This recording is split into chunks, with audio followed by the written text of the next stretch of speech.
नमस्कार दोस्तों।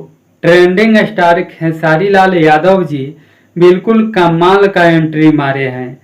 इनका ये एंट्री देखकर मज़ा ही आ गया। जी आपको बता दें कि खेसारी जी का गाना बिहार में हुई जब रिलीज किया गया तो ये गाना मात्र 2 से 3 घंटे में ही ट्रेंडिंग सेक्शन में चला गया था और यूट्यूब पर ट्रेंड करने लगा था। और ये गाना भोजपुरी का एक ऐसा गाना बन गया है जिसे लोग बहुत ही ज़्यादा पसंद कर रहे हैं।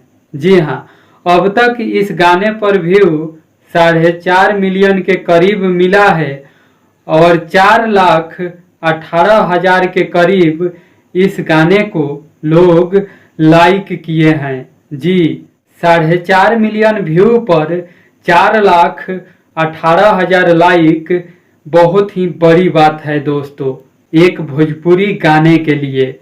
खेसारी लाल यादव जी के इस गाने को लोग बहुत ही ज़्यादा प्यार आशीर्वाद दे रहे हैं, पसंद कर रहे हैं। ये देखकर मज़ा ही आ गया। सच बोले तो आप सब कमेंट बॉक्स में बताइए आपको ये गाना कैसा लगा।